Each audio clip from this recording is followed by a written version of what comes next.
Gets the pass to Johnson. Johnson still going. Dummies again. Johnson into the weighted round. Brown goes in to score. Ali Salvia down the touchline. Oh, this is unbelievable. They're gonna win it. Oh, what scenes here, what scenes. LeBron James, a shot at history. LeBron stands alone. The NBA's all-time scoring record now belongs to LeBron James. All right, we're on another week in the saddle at the Surly Studios. Can't wait to rip into another podcast. As always, shout out to our mates, our partners for the show, TAB, headline sponsors. If you're having a punt this weekend, so much sport to punt on as well. Chuck into that. They've got that Everest $10 million promo as well, where if you pick the winners 1 to 12, the exact finishing order, you can be in to win your share of $10 million. Last year, one person picked it in the exact order, and they walked away with 10 million smuckaroos. That's certainly worth putting yourself in the draw. And if you don't know anything about horse racing as well, the best part about it, you can get them to pick a random order. You're in to win. It's almost like Lotto, but with better odds, or at least someone won it last time. So I'm really looking forward to getting around that promo this weekend. There's some great horse racing. Rugby League, the Pacific Championships is back as well. NBA kicking off next week. You can get some future bets in, like I'm going to do in the punting segment of this podcast. So shout out to the TAB. As always, gamble responsibly, but get around them. And also, of course, shout out to Better Beer, the official beer of the podcast. It's always a day for it whenever Better Beer is in the mixer. Only 87 calories, 0 carbs, good on the rig, pairs perfectly with some sport or some horse racing. So if you're having a couple Waitakere daiquiris, a few Darren Frothias this weekend, some scooey moi mois, then make them a Better Beer. Really appreciate your support there as well. On Better Beer, of course, the first ever annual TAB Surly Talk Sports Golf Day presented by the legends at Grip and Rip. Tickets go on sale this Sunday night, 6 p.m. to the public. She's a 9-hole Ambrose format, 4 players per team, being held at Waitemata Golf Course. It's going to be an absolute day. Better Beer on the tins. TAB, your naming rights sponsor. We've got a party hole, some epic prizes up for grabs. Longest drive, closest to the pin, all those usual things. You get a Surly Talk Sports Times Grip and Rip hat as well for your money. So get your 4 together. Start assembling your team. She's a 5 p.m. tee off on a Saturday night. Bloody hard to get a course in November on a Saturday night. That's prime time. 5 p.m. daylight savings. We should be done by about 7:30. She'll still be light. Then we'll roll into a prize giving and then kick on from there. It's literally the ultimate pre-drinks before your Saturday night. So start assembling your 4s. Get your group together. This is going to be a day you don't want to miss. There's still so much stuff I haven't mentioned there that's going to be going on. It's going to be one of the great golf days. It's going to become a regular thing too. But as with any regular thing, I reckon you want to be there at the first ever one, so you can say you were in the mixer from day one, really set the tone. She's going to be an absolute doozy. 6 p.m. Sunday, get your tickets. They're sold in groups of 4, so sort out your mates. Get them to transfer you early, and I'll see you there November 16th. That is going to be unreal. Plenty to get through on today's pod. NRL, plenty of news there with contracts going on. Of course, Shaun Johnson coming back to play for the Kiwis. Marcelo, he's off to the Doggies. Jazzy to Manly. Ali and CHT locked in. There's Gutho. There's Josh Adokar. Plenty to chew through there. Pacific Championships, Mitch Barnett set to make his debut this week. Then we've got the All Blacks, those players added to the squad to take on Japan. A couple big names left out that I'm going to touch on there. Your NPC semi-finals, weekly wrap, plus your punting. So without further ado, let's rip the Band-Aid off and get straight in. How bloody good. Rugby League, and of course just the one game on the weekend. Almost forgot about it, to be fair. It was great to see it on my TV screens though on a Sunday arvo. Got to fire up the tea and biscuits and have a cheeky little Carmichael punt. I was one Fletcher Sharp try away from hitting a same game multi, responsibly of course, but that is what it is. The Prime Minister's 13 pumping PNG. Massive scenes right there. I got to say the PNG crowd, shit, they were into that every moment of that game. They were riding at home, and when PNG got off to that rip snorter of a start, they were up and about, daring to believe that an upset could have been on the cards. Wasn't to be. This week, though, Pacific Championships kicks off, fizzing at the bung for this one. Kangaroos taking on Tonga to scratch our itch and get our God's game fix. Sign me up for that. PNG up against Fiji too, and the Jillaroos are in action up against the Orchids, which I think is PNG's national team. The Orchids, a beautiful flower, that one, so a great name choice there. Let's tuck into some news though. Plenty going on despite no real fixtures. Let's start with the headliner as well. The Prince of Penrose, the great man, Shaun Johnson, SJ7, back in the Kiwis jersey, answering the SOS from the other SJ, the GOAT. The man up there on the wall in my frames in Stacey Jones. His first Kiwis game since 2020. Of course, Jerome Hughes ruled out. That was real ball buster stuff, and when that came across my phone screen, I was pretty gutted, and it really did feel deflating. So many injuries at the moment already, so I was almost ready to put a line through this Pacific Championship campaign. Of course I would have watched it, of course I would have got behind the Kiwis, but that almost felt like the final blow, losing the Dally M7, but the news which followed it just a few hours after certainly got me up and about, and for me, that has now become the main narrative and talking point of this tournament, which is exactly what I think we needed. Shaun Johnson answers the SOS to wear the Kiwis jersey for the first time since 2020. Ironically, the last test he played was in Christchurch as well, which is where he will play his first test back in the jersey. Massive stuff. Hughes, neck injury, not ideal. Of course, a long campaign with the Storm. He's been the best 7 in the comp and the best player in the comp according to the Dally M's and according to everyone really. When he was without Munster, without Pappenhausen, he just put that team on his back, became the number 1 playmaker in the competition and led them through to a minor premiership and also to a grand final. Perhaps that neck injury explains partly why he seemed to be a little bit off in that grand final. Lots of people saying he wasn't able to train in the lead up because he was in so much pain. But that, of course, did trigger Stacey to pick up the phone, get on the blower to SJ, who actually said himself if Jerome Hughes was ruled out, then he wouldn't turn down the opportunity to play. He wouldn't leave his nation stranded. Cometh the hour, cometh the man. And shout out to Shawnee too. Actually had a bit of a run the other week. His Achilles, it was firing up with pain. So he said he probably wouldn't be available, but he's willing to put himself through that in order not to stitch his country up and to go the big lift. I tell you what, seeing him trot out maybe 3 more times in the Kiwis jersey, guaranteed for 2. Another game at Mount Smart against Tonga as well.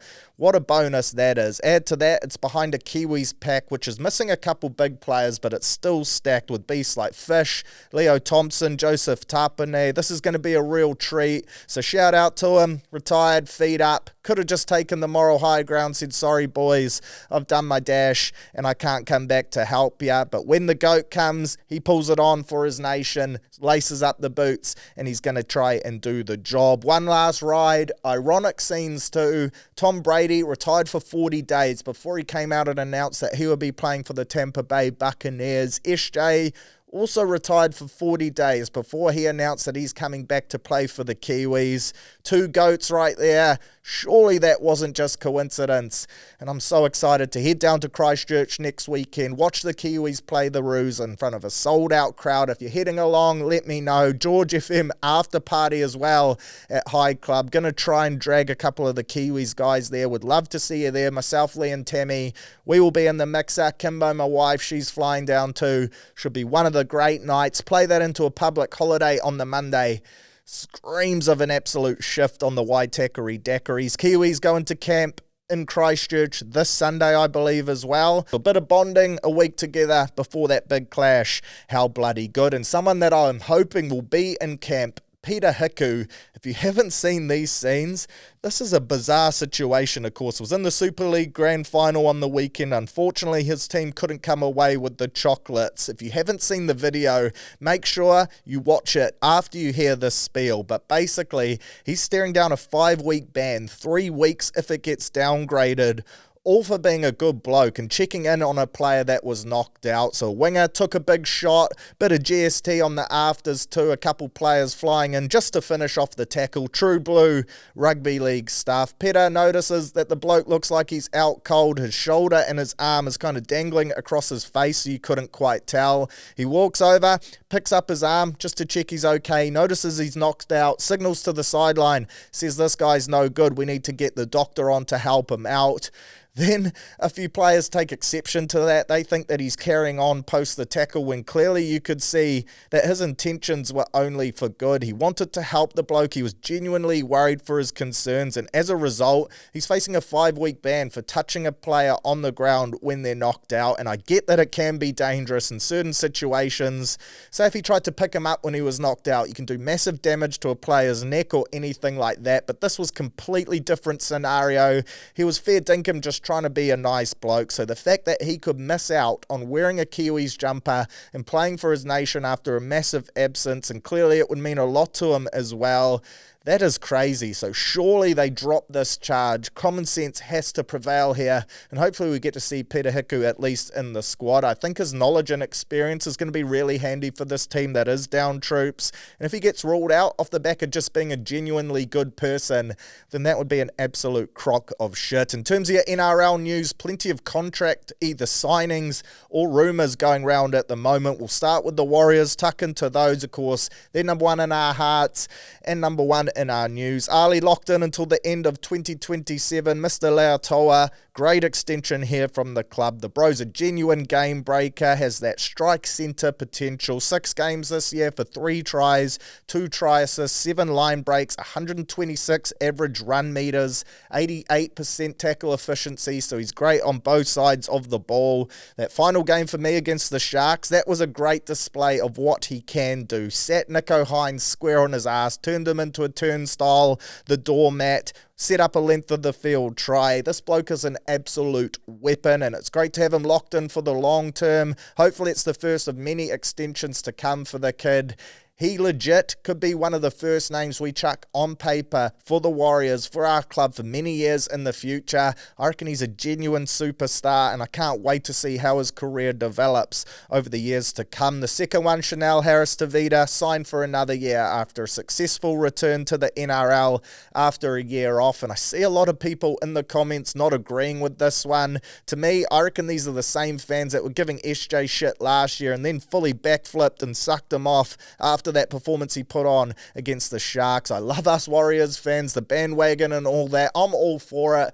But geez, there's a couple fair weather ones, some real social media warriors in the comments each week. But Chanel, for me, first year back into a grueling comp like the NRL. It's going to take your body some time to adjust and just get back to the rigors of the day-to-day grind. Games are one thing, training so physically demanding as well. Then add to that, you're playing at the highest level against the best rugby league players in the world. The fact he punched out 17 games this year was a great 6 option for us when we needed him with injuries. He's so versatile, can fill that 14 role, play some lock, spent some time in the middle, and every time he came on in the game late in that role, I thought he brought a real energy and excitement about him as well. Everyone seems to be pointing out the goal kicking. I've already talked about that multiple times. You got SJ, Pompey, Metcalf, all ranked ahead of him, so the bloke was just doing his best with the task that he was given. A 1-year deal, a quality footballer. I think we gain a lot out of this, and CHT is a quality signing. I also saw in his story, he tagged his brother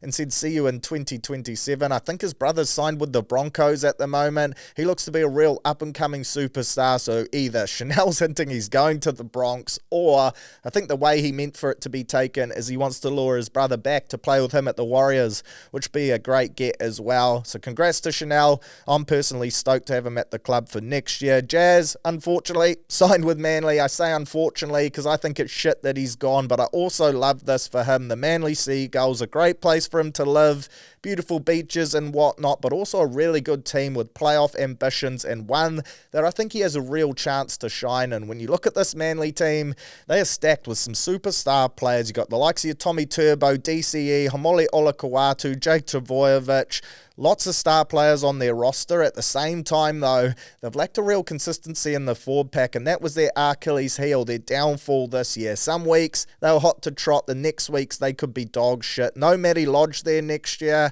so there's a real opportunity for Jazz here to cement himself as a key part of this team, either as a starter or off the Remu as one of the great 1-2 punchers alongside Nathan Brown. And the best thing about this too, that one-year deal, is if he rips and tears, he can really push his value up for 2026 and work his way into some good money too. So keen to see how he goes at the Manly Seagulls. Quite nice as well, of course. Jazz, a proud Papakura lad, Papakura Seagull, so almost in a way it's a bit of a home away from home for him. And shit, I hope he rips up one half of the old Ball Bash brothers. Marcelo Montoya, sad to see him go as well. News came out, he's been released from the final year of his Warriors deal, and he's signed for 2 years with the Dogs. Back where it all began for him, so in a way that is a pretty cool story. But personally, I'm just gutted to see him go. On field, he gave his all, and yes, at times he had a few errors in him, but also the way he plays, the back fence runs, the way he motivates his teammates, I reckon he's been massive for us. The energy he brings to the side as well. I love having Marcelo on our wing, and then off-field is where he gets into some of his best work. He's a real culture guy, always brings the eno, gets the lads up, pulls aside the back three before games and challenges them to run harder than he will. He's just that type of operator that brings everyone together. He's loved by all his teammates as well. I think we're going to miss him next year. Understand the club told him they wouldn't be extending him post 2025, which is where this whole situation came from. And fair enough too, there's a lot of young talent coming through in the outside backs. And fair enough on Marcelo as well for saying if that is the case, then I want a bit of long-term security. Of course, his wife, Taylor, they got a kid on the way, so it's only fair that they want to take care of themselves financially. So he went to the open market. The Warriors said we'll give you an early release if you find a club that's interested, and that's exactly what it was in the Bulldogs. He gets to link up with old teammate Joshy Curran, and I hope he goes over there and carves up. Love you, Mars. You've always got a place at Mount Smart, one of the true Crow favourites, that's for sure. Clint Gutherson told he's free to look around. Bizarre, really, for me. Regan Campbell-Gillard and Gutho were clearly the Eels' best players this year. They literally won their MVP award as well.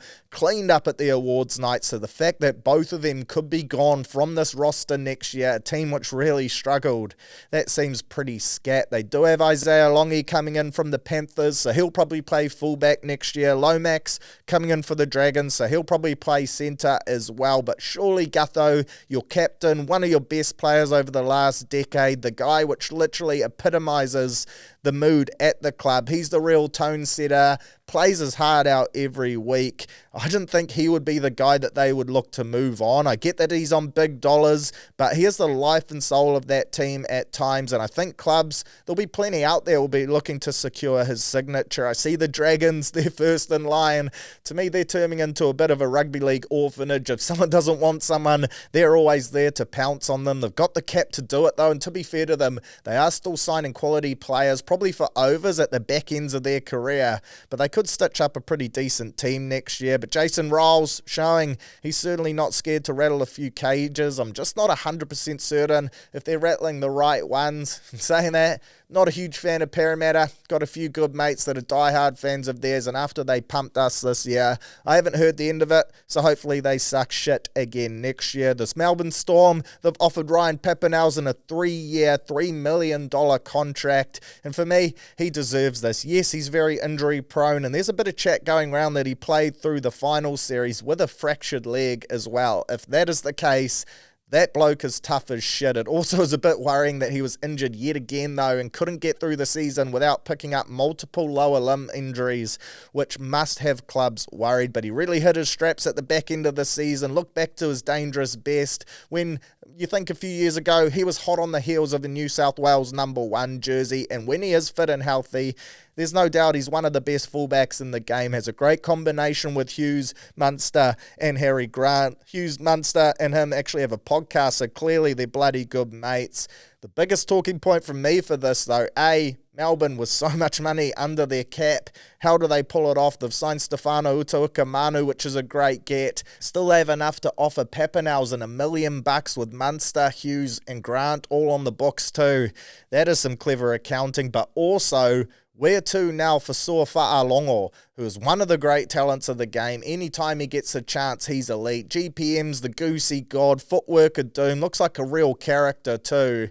There's no way that bloke is going to want to be 18th man all year next year, so surely he goes to the negotiating table and either gets a release or they come up with some scenario around where he can play more minutes too. So maybe watch that space around him. Josh Adokar, rumoured to be meeting with the Dragons, another one looking to go to the retirement home. Not sure if linking him and Valentine Holmes up together is great. Off-field, that could cause some chaos. Two blokes that have proved that they love to rip and tear and can party with the best of them, but at the same time, I genuinely think what Josh did wasn't that bad. But the problem for me was the fact he lied about it to the Bulldogs. As an employer, they can't trust him anymore.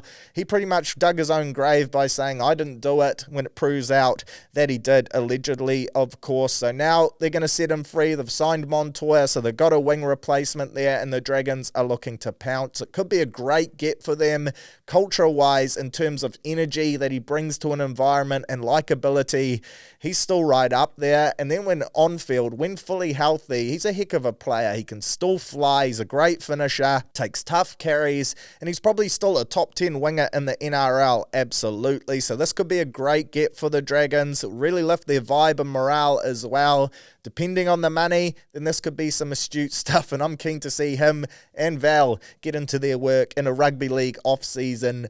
Boys and Barley, those two would do some real damage. And then finally for your NRL news, before we get into the Aussie-Tonga game this week, just wanted to touch on Nathan Cleary and his suggestion of playing the World Club Challenge final during Magic Round. Personally, I love this situation. For me, always one team has the bye, so this makes absolute sense. This way, no one misses out on being a part of the Magic Round festivities. It would also attract the English fans to come across for that weekend. Magic Round, it's already the best weekend. Vegas aside, hopefully. Can't wait to experience that next year. But Magic Round down Caxton Street, it's absolute scenes. Literally rugby league heaven. To then throw in the English fans, how much they love a pint, how passionate they are. They're a bloody good time as well. They'll bring their chants, their songs, their banter. I reckon that could take Magic Round to another level. So personally, I love this. I do wonder though if Nath, perhaps, he's looking at the last year's results and he's trying to duck the Warriors as well, because Warriors versus Panthers at Magic Round has become a real rivalry. The Wars fans, we take over Caxton Street. Ooh, up the Wars, the chants go out. Suncorp gets turned into Mount Smart for literally the space of 80 minutes. Of course, we bet the Panthers there last year, tipped them up with many people calling a well under-strength side. So maybe, just maybe, he's running scared, doesn't want to play Fisher Harris, doesn't want to risk playing a Jet Cleary if he bolts his way into the team on that weekend and get tripped up again in back-to-back years. So personally, I see this as a player running scared. Financially though, the NRL will see this as a great opportunity to make money. The Wigan CEO has come out in amongst saying that Nathan Cleary wouldn't make his team, which is fucking bizarre. Reckons that he's going to back in a young seven, an up-and-comer ahead of Nathan Cleary. And then Bevan French, of course, who was NRL winger for Parramatta and multiple teams, couldn't crack it, gone over there, won multiple men of steals and turned into the best six in the Super League. And you're telling me Nathan wouldn't make the Wigan Warriors? That is an absolute crock of shit. At the same time, though, what's the CEO meant to say? Of course he's going to back his players in, but the Wigan CEO, more to the point, has said they will do whatever it takes to make this game happen next year. I like it. Panthers in mid-season form, it wouldn't be their pre-season, so they would put up a better fight, and I reckon they would show everyone that the last couple years of World Club Challenge results haven't been shit, they haven't been a fair reflection, and they would get the dub. But I'm all for this, World Club Challenge and Magic Round. I like the idea of it in Vegas, to be fair, but logistically, that's a bit hard. Let's play it at Magic Round. No team gets the bye. Ticks every box for me. On to this week, though, Aussie versus Tonga. Looking forward to this game. Tonga, on paper, their forward pack, probably the best in the comp. You rule out their 9, where you could argue Harvili and Sonny Luke, probably not the best 1-2 punch in terms of your hookers going around in the comp. Harvili, a great 14 for me at NRL level, but I'd love to see them be a little bit stronger in that starting 9. And saying that, when you got guys like Kolomatangi on the bench, because your pack is that stacked, Paseka as well, Suia Wong missing out, that just shows how deep this Tonga pack is. The back line, pretty stacked as well. Lolohea and Katoa, probably not the strongest 7-6 as well, and that's often been the downfall of this Tonga team. And saying that, Isaiah Katoa, one of the great young talents coming through in the NRL. His form for Redcliffe this year, before he randomly got dropped at the end of the year, I thought he was elite, and he has all the makings of a great game manager with a really strong kicking game, which I think is going to help them. Outside of that, really strong, Paul Alamotti fresh off winning a ring. Then they've got Lehigh Hopewadi at the back. They got Katoa in the Giraffe and Daniel Tupou on the Stings. Moses Sully, he is a big, scary human being in the centres as well. So this Tonga side is no joke. And you could also argue whenever they come together, it means a little bit more to them, the international games, than your Kangaroos players as well. So interesting to see how they show up. They're heavy underdogs this weekend too. So they're probably using that as a bit of fuel to try pull off the upset as well. AFB, keen to see how he goes, skipper, and he's actually going to come up against his Warriors teammate Mitch Barnett as well. And shout out to Barney, making his Kangaroos debut off the bench. Again, the final tick in his bow for what has been a massive year this season. Hopefully those two clash. In my opinion, the best two props in the game this year. Great mates as well, so no doubt they'll be looking to pick each other out and test each other.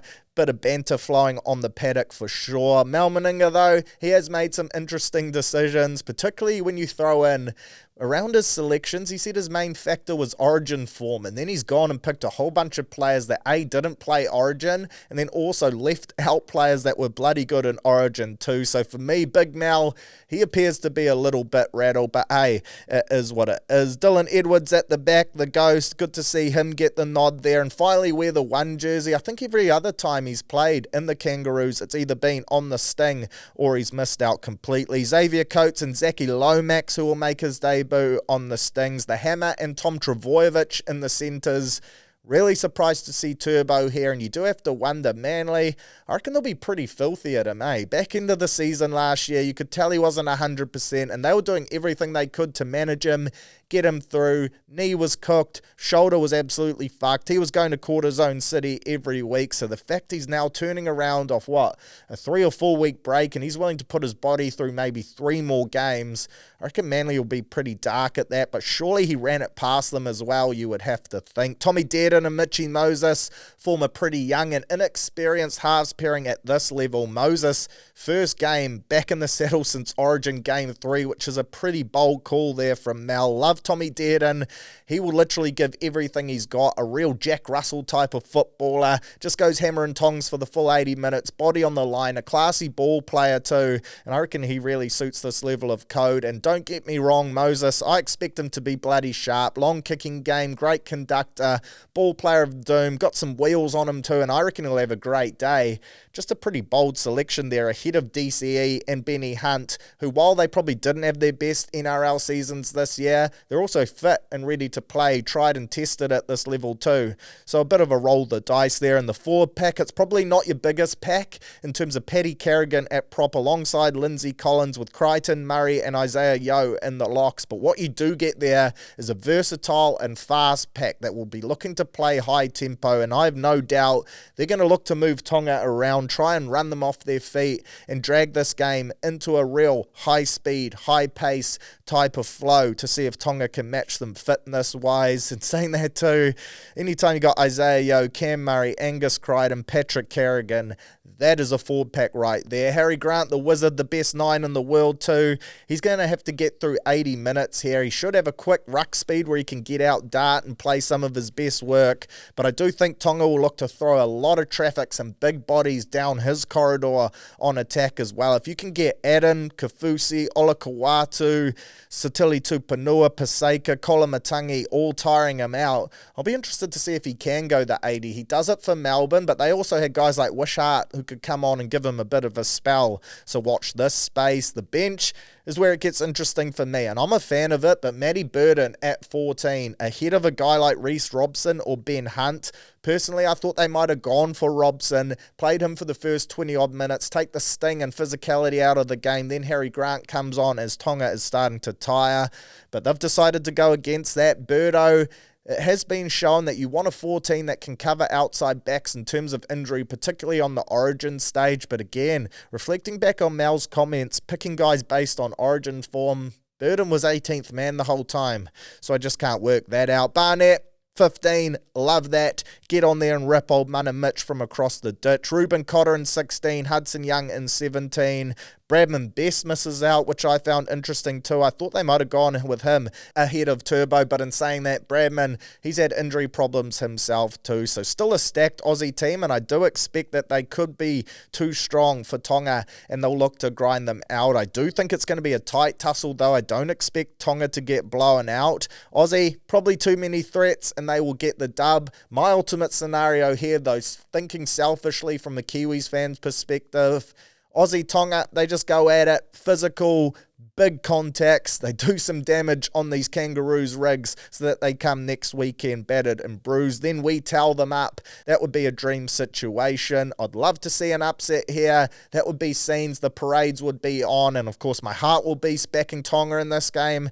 I just think Australia, slightly too many weapons in the duffel across the full 80 minutes, and I think they'll get the win in a really close game. Then you got Fiji taking on PNG in your second game as well. Not going to dive into that one too much. I will touch on it in the punting, but I think PNG, massive underdogs here that should be priced a lot closer, and I think they will get the win. Fiji, yes, they have your Kikau's, they have your Tui Kamakamitha, Sunia Taruva, but they're also missing guys like Api Korosau and co, and for me, they look like a real pull-together type of team, whereas PNG, there's some bloody quality footballers there, so I'm going to be jumping on board the Kummels to pull off the upset. Again, we'll talk on that in the punting. Really excited for the Pacific Championship, though. Like I touched on, can't wait to be down in Christchurch next Sunday. If you're heading along, flick me a message. Would love to catch up with you for a tin pre-game. She should be absolute scenes. Up the mighty Kiwis, and let's hope Tonga can do some damage to the Kangaroos this weekend. Let's talk some rugby now, and news just across my desk. All Black squad update, of course. I record this podcast on a Wednesday. You listen on a Thursday. If you're a regular listener, you know the drill by now. But the All Black squad update has just come in off the back, of course. We touched on last week. Razor said multiple players heading straight to Twickenham. So there's going to be some movement between the All Blacks 15 and the All Black squad for that first game against Japan. Well, those names have just been announced. First box to tick, Ethan Blackadder, Luke Jacobson and Dalton Papali'i will all not be travelling with the squad on Thursday to Japan due to injury. So Peter Lakai and Josh Lord have been added to that squad. That is a massive loss straight away for Wellington. The Lions, they will lose Peter Lakai, so it's unlucky for them, you could say. Great to see him in that All Blacks environment, though. I've been calling for that for a long time. I reckon he's a genuine superstar, and just the thought of having a Wallace Satiti, Peter Lakai, Ardi Savia loose forward trio in the years to come gets the mouth watering. That would be elite stuff. So shout out to Peter, gets his opportunity now, and no doubt he'll be involved in that game against Japan for sure. Joshy Lord comes into the squad as well as lock cover. Interesting, Dalton, man, he's had a rough run with injuries at the moment. All three of those blokes, to be fair, Blackadder, Jacobson and Dalton, all right on the verge of perhaps being in that starting 15 and fighting for the bench spot in the 23, but neither of the three can appear to stay healthy.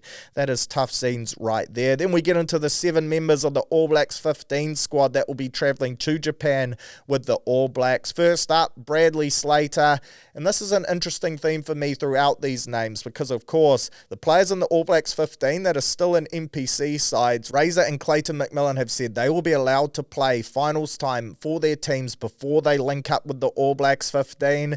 So I think a lot of these names have been factored in because they appear to be majority of from teams that have been knocked out over your quarterfinals. Bradley Slater, of course, off the bench for Taranaki as a hooker. You'd have to assume someone like a Kurt Eklund would be higher up the All Blacks pecking order than him. Respectfully, of course, he's a heck of a footballer and all these guys still are, but you'd have to think in terms of rankings, perhaps some other guys in the All Blacks 15 are ahead of them. Eklund, captain of Bay of Plenty, they wouldn't have wanted to lose him. It would be interesting to see if you put the option to him, All Blacks or playing Bay of Plenty semi-finals, what he would take. But Bradley Slater gets the opportunity. Shout out to him. George Bauer comes in as a prop. Fabian Holland, massive raps on this kid. Otago lad, young. I think he's come across from Holland. Excuse the irony there in the last name. He might even be German, but he's over from from that part of the world, said as a kid he always had ambitions of being an All Black. He's a huge human being, and I definitely think he's going to achieve that dream soon. It could be as soon as in this game against Japan. Christian Leo Willie, this is interesting for me. Razor plucking from Canterbury, so perhaps he's trying to flip the narrative there that he's so red and black biased. He'll be a big loss for their NPC side, but he's a quality footballer.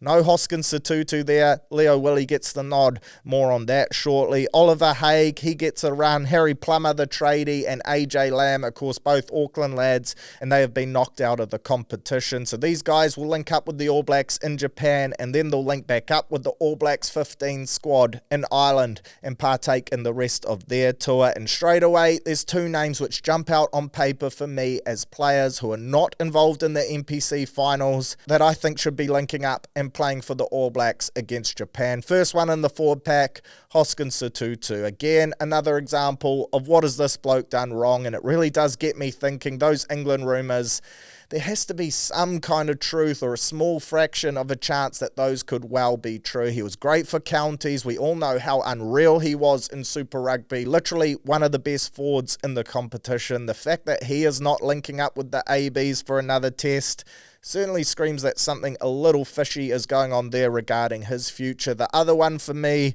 Shaun Stevenson. And yes, I'm incredibly biased, of course. He is a mate of mine, but I don't think anyone can doubt his talents. On attack, he has to be one of the most creative and exciting players to watch in New Zealand rugby. The fact that he still can't push his way in, I just can't quite get my head around that. The other name I had to throw out there, of course, Amoni Narawa, who's been a part of the All Black squad already this year, but much like Kurt Eklund, I reckon the fact that Bay of Plenty are still playing NPC finals probably put a line through his name. But Hoskins and Shooter, I really was hoping that both of these guys would get another opportunity to wear the black jersey in this game. And I do wonder if now both of them, they see this as a bit of a green light to head elsewhere. Certainly watch this space. I reckon we could be in for some developments in the future around either one or both of those players, because clearly they're signalling that they're not in the All Blacks plans long term. Back to your NPC footy though, and really excited for this week's semi-finals. Off the back of last week's quarters, we got two favourites winning and then two upsets as well. Wellington too good for counties. They're up 19-0 early doors, and I thought this game was going to blow out, be ugly, real one-way traffic at the Cake Tin. Counties though, credit to them, they didn't roll over and they made this a game of it despite being well outmatched on paper. When you look at this Counties side, I reckon just making quarterfinals is a real win for them. Outside of Cam Roigard, who they picked up at the back end of the season, back from injury, Hoskins Satutu, and then Dalton Papali'i and Etienne Nanaisatoro, who only played between them, probably 5 or 6 games before they picked up injuries as well. Outside of that, the majority of this team, and full credit to them, is mainly elite club and fringe Super Rugby players. Then you look across at Wellington, the likes of TJ Perenara, Ruben Love, Peter Lakai, Duplessis Karifi, Billy Proctor, Brad Shield, Jackson Garden, Bishop. They're a stacked team. The fact that Counties were in a quarter up against them and pushed them, to be fair, I reckon that's a massive credit to them. Their ability to just play, show up, form a good culture and really work hard for each other was evident for all. So shout out to Counties. I reckon this year has been a big success for them. Many people, after they started the season 0-4, literally wrote them off. So to be playing footy in October, that is a massive credit to them. Bay of Plenty, they avoided an upset at home with a last-second rolling maul meaty to be crowned as the best team in the Bay, the real Bay, beating Hawke's Bay. A heartbreaking loss for the black and whites, but personally I'm on the Bay of Plenty bandwagon now, so I was pretty happy to see them get the dub. Hawke's Bay, they showed up, came to play defensively, they were locked in too, missed bugger all tackles, and this Bay of Plenty team is stacked with talent too. They love to throw the ball around. Caleb Trask really leading a nice cutter, and then guys like Amoni Narawa, so much strike power, Leroy Carter, but for the majority of the game, Hawke's Bay did a great job in shutting them down. I love that mic'd up clip of Ngātoa Akoi. Shit, is he a character? I'd love to see him mic'd up every week. That bloke, he's hilarious, he's competitive, got great banter, some good one-liners too, and he's an absolute pest. He was talking shit, he was getting smoked in the ruck by Hugh Renton, but then just laughed it off. That bloke right there seems like a real legend of New Zealand rugby, and rugby needs more of this content. It's been great to see it come in at the back end of NPC. I think we had Shooter, Kurt Eklund, Aaron Cruden all mic'd up in previous weeks. I want to see this carried over to Super Rugby. This is what the fans want to see. It's elite level insight, and it just adds more entertainment value to the clash as well. The next level of it for me would be to have it on another Sky Sport channel like a Sky Sport Select, and you can listen to the mic'd up player for the whole game. Be pretty chaotic. No doubt they'd have to censor it, so maybe there's like a 10-second delay, because players can say some pretty rogue shit to each other at times. But that would be elite, and shit, you'd feel a part of the game then, which would really take up that viewing experience to the next level. But shout out to Bay of Plenty getting the job done. That final kick to touch into the wind almost didn't make it out. She must have been blowing a real gale down there in Tauranga. Did want to credit as well Hawke's Bay fullback Harry Godfrey. That bloke looks to be the real deal. 21 years old, ex-New Zealand under-20s player. I think he's played about 10 or 11 games for the Canes in Super Rugby over the last couple years, so he's not exactly a rookie, but he looks to be a genuine future talent. With Brett Cameron out for next season with that ACL injury as well, I do wonder if the Canes, perhaps they look at playing Ruben Love at 10, which I think the All Blacks would be interested to see as well. Then you could start Godfrey at the back with a Kini Naholo and maybe a K Banks on the wing. That'll be a pretty exciting backline right there. No Geordie Barrett next year too, so they'll want to get Ruben more involved, more touches around the ball. Roygaard at 9, those two can start to develop a combination, but I really like the look of Godfrey. He clutched a nudge against Auckland a couple weeks ago on full time from the sideline to get them the dub. Scored a beautiful try in this one, a great individual effort, so he's certainly a name to pencil in your rugby union black book for the years to come. In terms of your other quarterfinals, chaos kicked in with Waikato beating Taranaki, an unreal drop kick there from 7-star Cook Savage from about 45 odd metres out to get them the win in the end. It was a clever play off a goal line dropout. You got so much time to do something like this, and it's a play we see a bit in the old English Premiership. They love it, so do the South Africans. It's not something we're used to seeing in New Zealand rugby, and I'm not sure if this is going to start a trend or not, because it is a high pressure play to pull off and a really hard skill to nail as well. But in this moment in finals footy, it was a great idea, and in the end it proved to be the deciding factor. Well done to Waikato. Taranaki, of course, defending champs, a team that was highly fancied, one I thought could go back to back, but they dragged them into an arm wrestle, took advantage of Taranaki getting off to a slow start, turned those opportunities into points. I thought Aaron Cruden and Xavier Rowe ran the cutter perfectly, directed them around Cruden's kicking game up against Josh Jacob. You'd have to say the old fella probably got the better of him there. A tough one to swallow for Taranaki. They've been one of the best teams all year. Disappointed to see them bow out in the quarters. At the same time, though, they did pick up the Ramfurly Shield. They were without Jacob Ratamatavuki Nepkins and a couple other star players as well. So you could say still a successful year. They get to celebrate with the Shield over the summer. Hawke's Bay, they showed you can have a great time with the Shield. So let's see what Taranaki get up to. And then the final quarter, didn't see this one coming at all. Canterbury absolutely dominating Tasman in Blenheim, 64 points to 12.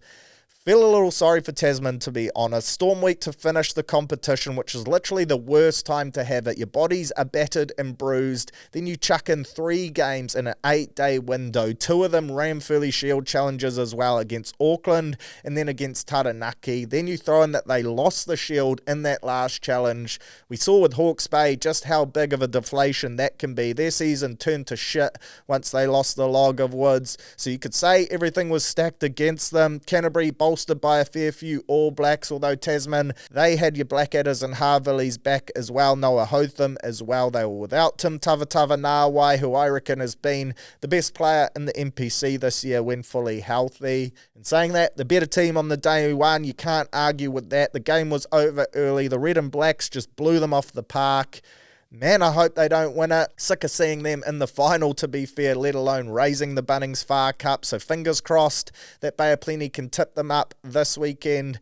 That right there is going to be a hell of a game. And it does bring up a big question for me too. Last week's results around the impact of the All Blacks coming back into this comp at finals time.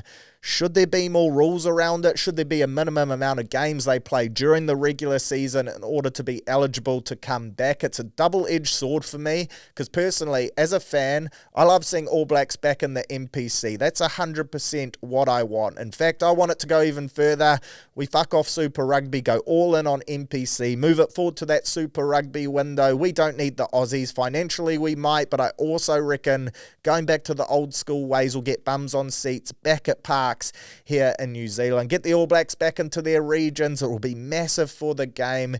Kids packing the sidelines because they'll get to see Bodie, Scott, Geordie Barrett all ace up for Taranaki. And I reckon deep down, playing for your province means more than playing for your Super Rugby franchise to players. And I'll be interested to get a few players' opinions on that. But in saying that, back to this argument, does there need to be a minimum amount of games, a quota, boxes to tick during the regular season in order to be able to come back and play at finals time? You look at Wellington, right? TJ Perenara comes back for one game. Stoked for him. Don't get me wrong, just using him as an example. Unreal to see him play his last ever game for Wellington at home.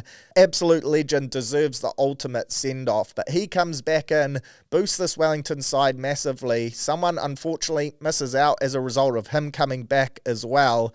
It almost becomes a new competition when these All Blacks come back in, and for that to happen at finals time seems a bit rough. For club footy example, Harbour brought it in a couple years back. You had to have played, I think, 4 games during the regular season in order for you to be able to play finals footy. So when Super Rugby players dropped down post the end of that season into clubland, it didn't just turn the comp completely on its head. I do think there could be merit around something like that, and perhaps something that the NPC does need to look into in the future if we don't throw out Super Rugby and make that our main competition, which, to be honest, I really hope we do. I think it would be massive for the game here. But on to this week's semi-final, Super Saturday. Both games go down. Bay of Plenty up against Canterbury, 4:10 p.m. kickoff in Tauranga. Canterbury underdogs yet again. Could be a bit of money there, although they will be without a few players due to that All Blacks Japan game coming up. Wellington versus Waikato, 7:10 p.m. kickoff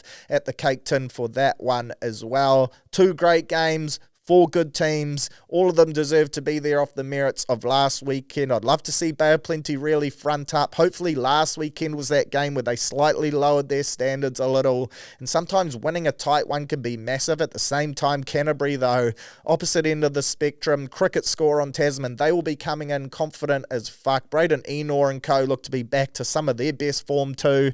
So perhaps they're taking on a powerhouse at the worst time possible. Surely Tauranga sold out crowd and the fans get around them. Get up the mighty Bay of Plenty. That's who I want to win the comp now personally. And then Welly versus Waikato. I think the Lions will be too good. But hey, Waikato showed last week. Never underestimate them, even on the road. They are capable on the day of pulling off an upset. And also shout out to Mid Canterbury for handing South Canterbury their first loss in 3 years in the old Heartland comp. Like I always say, without the roots, there is no tree.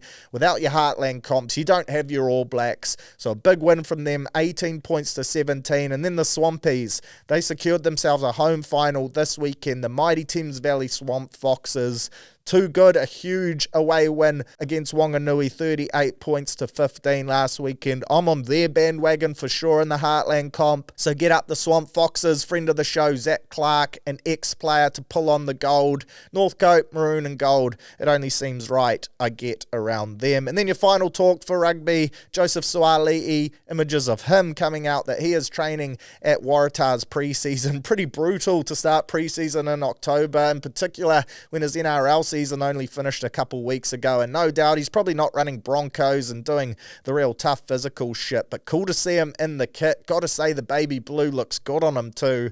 Bloke's a glamour, incredibly good looking, and that blue really does complement him, that is for sure. Tane Edmed, old Tane, straight in the mixer from NPC as well. Saw him on a Watt bike. What he needs to be doing fitness for, I'm not quite sure, but I believe Joseph Suali'i going on the end of year tour with the Wallabies. I think it's majority just for observation and to get him in the environment, but I'll be interested to see if they sneak him into play as well, because he has the potential for me to be one of the best converts we've seen yet, especially for the Wallabies, and there have been some good ones. Izzy Folau was unreal, Matty Rogers was handy back in the day, Lottie Takeri, Wendell Saylor. Then when you jump across to the All Blacks, Brad Thorne, for me, he's the greatest ever convert. Then you got a Sonny Bill, they were both hissing for us, but by all accounts, Joseph Suaalii, high school superstar, highlight reel of doom, and they have big raps on him. That's why they've paid him the big bucks. They think he could be the chosen one, the saviour to save Australian rugby, so I don't think it's going to take him long to work his way back into the game. It wasn't that long ago he was at high school, probably 3 or 4 years ago, the bloke's so young. So really keen to see how he goes in Super Rugby next year, and if he gets a trot for the Wallabies this year. And I tell you what, between him and Tane Edmed, who's now got a special part in my heart because of his shift with Harbour, might find myself watching a couple of Tars games next year, which pretty unthinkable of. They came dead last this year. I tipped them to win the spoon too, but hey, maybe there'll be bums on seats next year. We'll wait and see. Weekly wrap time now, and I'll look to rattle these off, tick a few boxes as I tend to do in this segment, just to bring you up to speed with everything that's going on in the world of sport. Dan Hooker, shout out to him. Looks like he got on the steam with Conor McGregor last weekend in that bare knuckle fighting comp or whatever it was, but it looked like two absolute roos had a great time. Got on the old Waitakere daiquiris, and Hooker, before he went on this trip, he said that his plan was to pitch a fight to Conor and see if they could make something happen. Looks like he's executed it perfectly. There was that video going around of Conor McGregor leaving the event saying that he's got a fight, he's got his next opponent, and it's going to be against Dan Hooker. It looks like they get along really well. Two nutcases inside the ring. They both love a biff, and then they're both high energy outside of it. Love a steam up. Dan Hooker, one of the great New Zealanders. Love that bloke. Love watching him fight, and just his love to fight and do his job as well is second to none. I would love to see this personally for Dan. I'm not confident that it will happen. Of course, Conor McGregor's track record lately of saying he's going to fight and then not fighting is huge. He's a pull-out specialist. Loves a steam up. Appears he prioritises that over getting back in the octagon. But if this was to go ahead, this would be massive for Dan, and I reckon he could pull off the dub too, which screams a payday. Anytime you get in the ring with Conor, straight away you're getting paid. But if you can beat him as well, then it gets even bigger. So I'd love to see this happen. Fingers crossed it can happen for the Hangman. Shit, does he deserve it? Been through a lot in his career, one of the OGs. So this would be a bloody good fight for him to get. I really do pray that this comes through and the Hangman can make it happen. Up against the Notorious One. Then they'd go on one of the great benders post-fight too, and hopefully that would be filmed as well. That would be a bums on seats pay-per-view. Dan Hooker, Conor McGregor, 3 days on the piss. I'd be watching that 100%. America's Cup, lads are up 4-0 at time of recording. No racing this morning, only one race yesterday. Struggling for wins over in Barcelona again. A little bit of an up yours because it's not over here and it doesn't quite bring the same fizz levels. The media attention, it isn't there. The hype on the ground in New Zealand also isn't there. If this was down in the Auckland Viaduct, looking out the window now, there's a bit of breeze. They could be up on the foils for sure, and everyone would be packing it out. It would be great for the New Zealand economy. It is what it is. Got to move on. Hopefully the lads can down trail them. We're looking bloody sharp at the moment. So hopefully those wins keep ticking over and we can bring the America's Cup back to New Zealand. NFL chaos. Only 4 of the home teams won last weekend. 4 of the 14 games went to the home sides. The rest of them, all the away teams. Pretty crazy shit. The Cowboys, probably the biggest talking point for me from last weekend. They got toesed up at home by the Detroit Lions, who unfortunately lost one of their star defensive players too, which is going to be really hard for them to bounce back from. A quality side though, so hopefully they make a couple moves, bring some players in, couple of trades, and they can stay at the top of the heap, because of course I've got them winning the conference in my futures bets as well. But the Cowboys, they hate playing at home this year. At 47 odd put on them by the Lions, I think it was, and when you add up their last 3 home games, they've conceded 119 points across them. That is pretty crazy. They were in Super Bowl contention last year, got really lazy in the offseason, and it appears to have cost them. They're a real roller coaster. The other big news, Davante Adams headed across, linking back up with his man Aaron Rodgers at the Jets. Love this for both AR13 and for Davante. Moving on from the Las Vegas Raiders, where he's been one of the best receivers in the competition for a while now. But cool to see these two link up. Great get for Rodgers and the Jets, who looked pretty good against the Bills yesterday, I must say. That final pick, a bit of a dagger from Rodgers, but I don't reckon that was his fault. A lot of people weighing in saying he underthrew it. The receiver clearly slipped. That was a heck of a pick from the Bills player. A quality side in the Bills, so hardly a disgraceful loss in their first game under their new coach. The NBA kicks off next Wednesday. Can't wait for this. How about an opening day matchups of the Knicks versus the Celtics in a heavyweight battle of the East? Two of the teams I expect to be the best in that conference. And then following that, T-Wolves taking on the Lakers. Hopefully these are two of the best teams in the West too. I've got my fingers crossed for the mighty Lakers. And speaking of the Knicks and the Wolves, their preseason game on Monday, that certainly got a little bit heated. Almost a bit of a dust-up, Malice in the Palace 2.0. Dante DiVincenzo clearly not happy about being traded from the Knicks to the Wolves. He was going at Tibbs during the game, exchanging words, saying, "You thought I couldn't finish," and all this type of stuff. Clearly a bit of bad blood. Then a few verbal jabs, almost boiled over at the end of the game. Bit of a misunderstanding with Brunson's dad, and I think he was dragged into it despite not exactly being involved in the situation. But looking forward to seeing those two teams play throughout the regular season, because clearly there's a couple players involved in that trade for Cat that didn't exactly want to leave. They were happy at New York, and there's a bit of bad blood there. The NBA this year really stacked for me, and actually coming up in the punting segment, I'm going to go through some futures, some over-unders, who I like for MVP and all those player awards too. So stay tuned. Most of your NBA chat in there, but can't wait for next Wednesday. So good. Got my fantasy drafts this weekend. I'm in a salary cap league and a head-to-head league. There's nothing better. It takes up so much of your time, but I reckon fantasy, NBA, it is the best fantasy sport in the world. So can't wait to have my seasons back underway there. Auckland FC, they lose their A-League virginity this weekend. Their first route up against Brisbane at the home of rugby league at Mount Smart Stadium. Nice of them to keep the groundsmen busy in the off-season, keep them on their toes ahead of a huge premiership winning campaign next year for the Warriors. Really looking forward to this though. Finally, Auckland as a team back in the A-League. 5 p.m. kickoff. Up the Black Knights. Stephen Adams in the ownership group as well, which I think is a double up yours to the Phoenix, because Wellington Phoenix, for so long, they've been New Zealand's team in this competition. Now, Auckland in the mixer, plus Auckland go and get a lad who went to high school in Wellington, played for the Wellington Saints as part of their ownership group. That right there is a double blowy, in my humble opinion. The Phoenix, Sunday, up against Western United at home, 4 p.m. I reckon they'll pump them.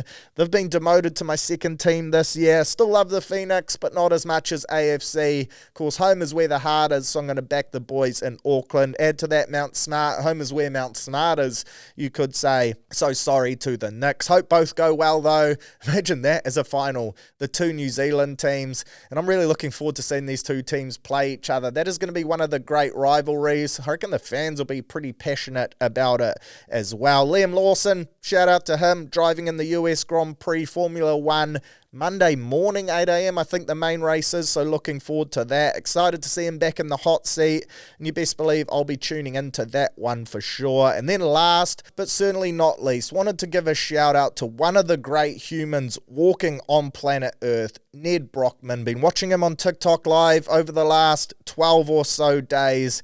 What an achievement he has ticked off. Here's some of the stats. 1,000 miles around a running track. That is crazy shit. 1,609 Ks completed. Took him 12 days, 13 hours, 16 minutes and 45 seconds.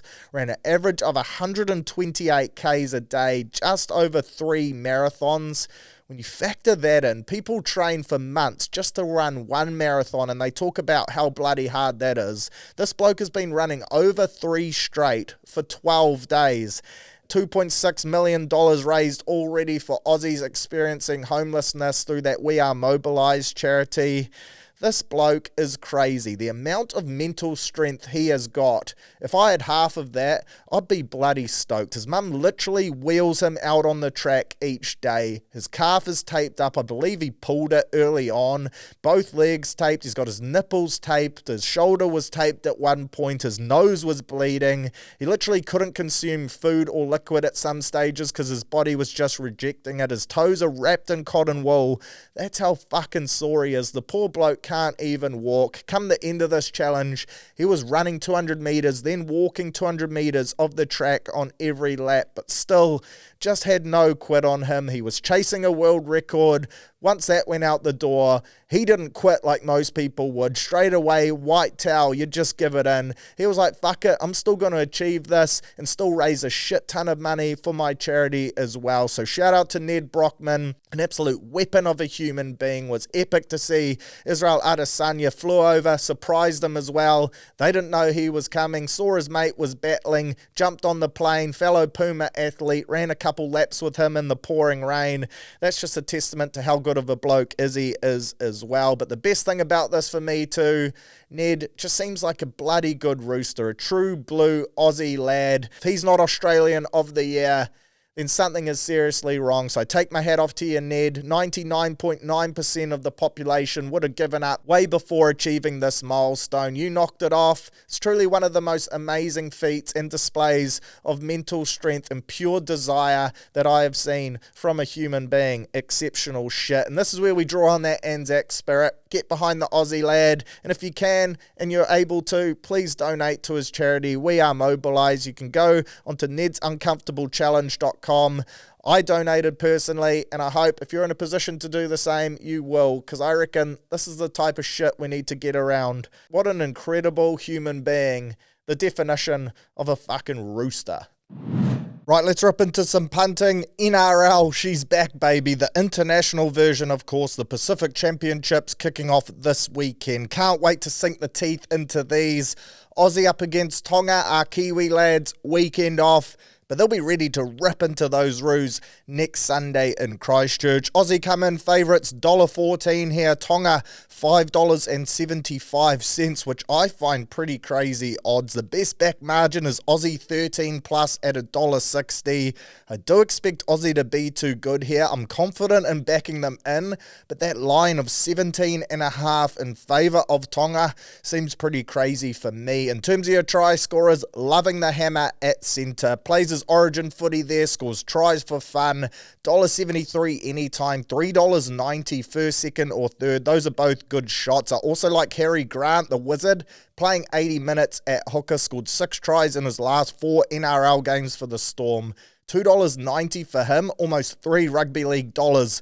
Sign me up for that. In terms of your Tongans, Hamole Olakauatu at $4.20 is a good shout. I think they'll be sending a lot of traffic Mitchy Moses' way to test out his rig. Hasn't played a game since Origin Game 3 like I touched on, so surely a bit of ring rust there. I also don't mind their wingers. Daniel Tupou at $2. Anytime you can get the giraffe at that amount of money, the bloke's a legit walking sky tower. He's so fucking tall. A great aerial threat, so I don't mind him and the katoa. Paul Alamotti, also a good shout and good form post the grand final, but I do think the Roos will look to target him defensively in the centres. My same game multi for this one, I'm going to play the result straight on the nose. Go Aussie. Then I'm rolling that into Hammer and Grant at $6.05. Not a bad same gamer there at all. I also quite like the Hammer first, second or third try scorer at $3.60.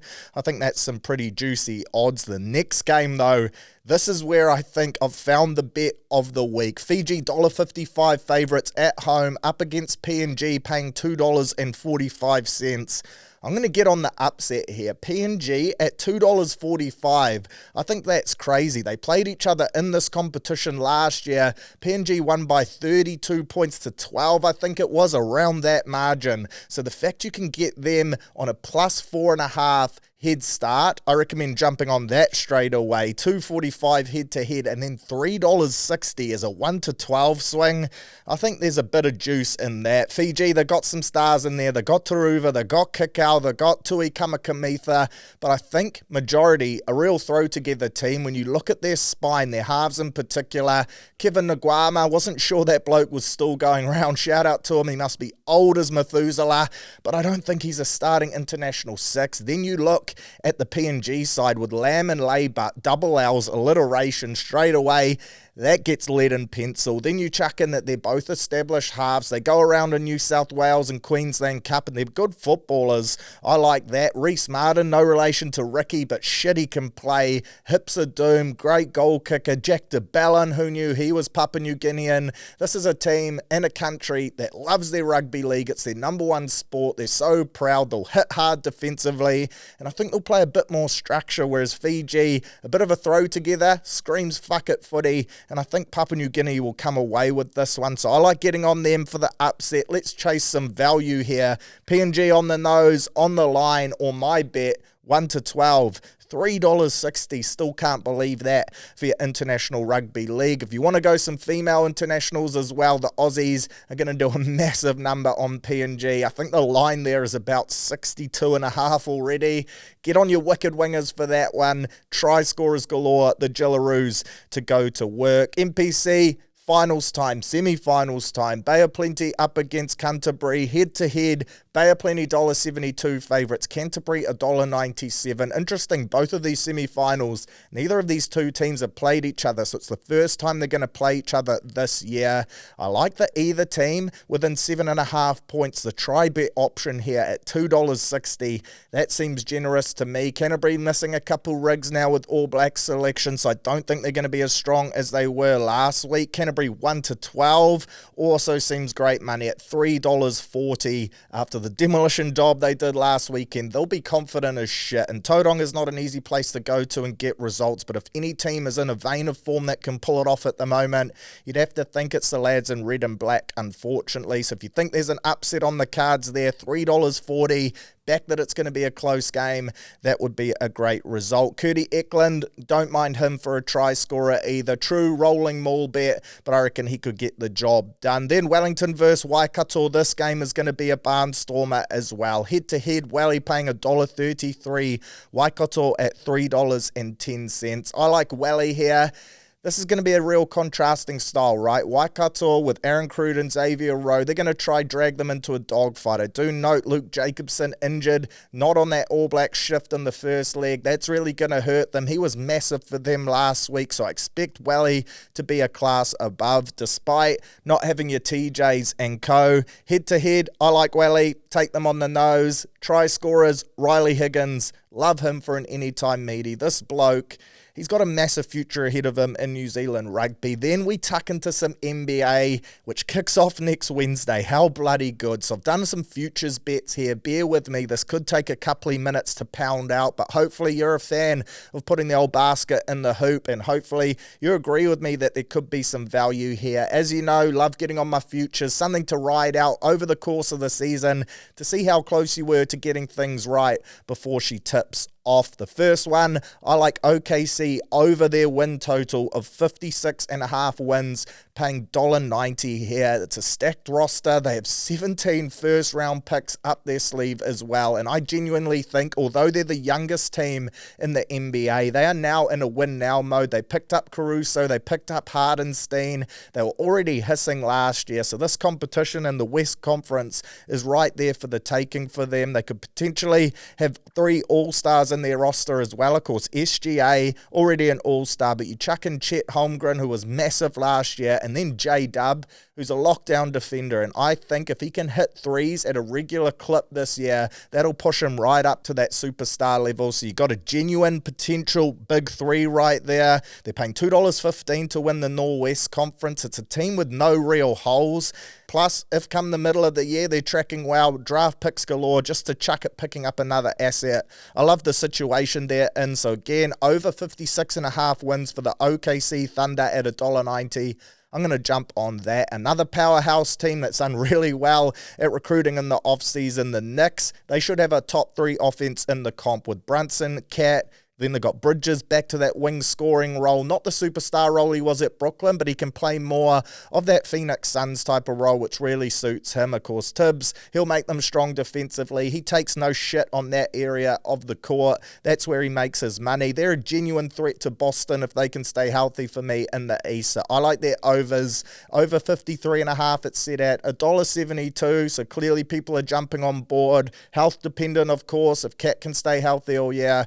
But I really like the Knicks this year. Clippers, this is one I don't like at all, and I'm going to jump on them under 39.5 total wins at $1.85, which seems rough. Of course, last year, I think they finished top 4 in the end in the West, a real roller coaster of a year, but for me, it all comes down to health. They lost PG, remember that? He's gone to the 76ers, so they got their 2 superstars in James Harden and Kawhi Leonard, but they're paying $41 to win the comp, which straight away, when you think Harden, Leonard, you think straight away you're an instant at least semi-contender. You shouldn't be paying 41s to win it. The fact, though, Kawhi hasn't trained all preseason. He's not going to last the year. He's probably not going to be there to start the year. They don't have Paul George to fall back on to pick up some of that scoring struggles as well. I reckon they're in trouble. They've got a brand new arena, which looks sick. It cost their owner $2 billion. That is a fuck ton of tin, and to put that into perspective, I think Spark Arena cost $94 million. Of course, that's comparing apples to oranges 100%, but $2 billion on an arena. You got to hope you got a decent team out there that can contend. It's pretty wild shit, but I don't think they're winning anything, so I'm going to jump on their unders there. Dallas, I think they have potential as well to be a genuine contender, and I like their overs at 50.5 at $1.90. Is this the Luka MVP year that we've been waiting for? They went on a nice run last year to finish the season. They've added Klay Thompson in the offseason. We saw how big of an impact PJ Washington was. They got another year of that Luka-Kyrie combo. Kyrie seems happy. He's put away his phone. He hasn't been so outrageous in the media. So I think they're going to be a genuine team this year. Over 50.5, I like them to achieve that. The Kings, they've added DeMar DeRozan. There's rumors as well that they're in the market for a Brandon Ingram. If they pull that off, then jump on their overs as well. It's set at 46.5. But regardless, I like DeRozan alongside Sabonis and Fox. I reckon that's a pretty decent 3. I'm keen to see how that all plays out. 46.5. Isn't out of the thinking for them, so keep that one in your pocket. And then another just to keep an eye on. I'm not telling you to bet it, but Philly, PG, obviously he's there now. Joel Embiid, though, sounds like he's injured to start the season, and there was a quote that came out the other day that if it was up to him, he'd sit out every back-to-back game this year. So straight away, that screams red flags. They should be a fucking good team, but if Embiid isn't going to lace up on back-to-backs, night in, night out, then that does make you worried about regular season betting, because all they have to do is make the playoffs, then Joel will play every time and they become a different side. I will say though, Maxey, he looked unreal in the preseason. Looks like he's bulked up a touch, added a bit of muscle, a bit more explosive too, so expecting him to have a massive year. In terms of your NBA awards and predictions, for MVP, the 3 favourites, Joker, Luka and SGA. Joker paying $4.50, Luka $5, and SGA $5.50. All 3 non-American players, which is pretty crazy. I like Luka and SGA here, to be honest, and I'll be riding both of them home. I think the Thunder can be the best team in the West, which will really push SGA's credentials up even more than they were last year.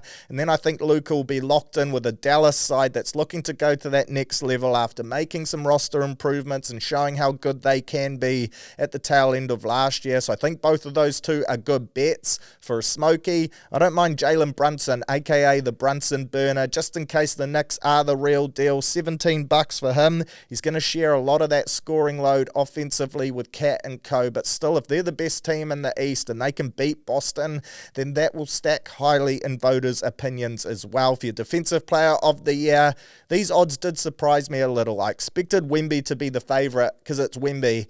He's a fucking freak, but the gap between him and the second placed in Rudy Gobert is massive. $1.53 favourite Wemby is. Rudy paying $11. And saying that, Wemby is my best bet here, so I'm going to jump on him. But $11, the disrespect for a team now that he's going to shoulder all the rebounds and co with no Cat, the big puss. So maybe Rudy's a decent shout. Wemby, if he's healthy though, I think he wins this at slim odds. Rookie of the year, I like Zach Edey from the Grizzlies. Loved what he's done in preseason. $5.50, some good money for him. Sixth man of the year, Malik Monk, best backed at $5.50. Then you got Naz Reid, who's going to play an important role for the T-Wolves, last year's champ at $7.50. And then Josh Hart, the heartthrob, he's at $10 off the remove for the Knicks potentially. I don't mind Malik Monk there to play a big role for the Sacramento Kings, and improved Kings on last year. And then most improved, and this is an interesting one for me, most improved, but these are all superstar players really. Wembanyama, how can you say he's most improved? He was a rookie last year, rookie of the year, one of the best players whenever he was out on the court. He's paying $7. He's your favorite, so I like getting on him. But Jalen Williams, mentioned him before, old J-Dub for OKC, paying $17. That is appealing, as is Chet at $46. I reckon that's massive odds for a fucking good player, and if he's an all-star this year, then he will shoot into contention for sure. For your scoring title, Luka, $2.50 favourite, last year's champ. Embiid at $3.75. Can't work out why. He finished 48th last year, and his health for me is a real worry, so I'd avoid him. SGA at $5. He finished second last year, so for me, it's Luka or SGA, but factor in as well, Anthony Edwards, $29 for an Ivan Leary option. No Cat, he's going to shoulder the majority of the scoring load, as he's clearly the number one option now. He was last year, but Cat liked to think he was number 1B as well. He doesn't have any of those problems now. He leads the preseason in points per game, really small sample size, but 23.5 points on average, shooting 47% from the three as well. If he can keep up that or close to it, he was the sixth leading scorer last year, then at $29, I don't mind the Ant-Man at all, and I'll be chucking a cheeky $5 on him. For your rebound, Sabonis, last year's champ, $2.75. Rudy, $5.50. He'll get more boards this year with no Cat. Joker, $6. He was third last year. Factor them in.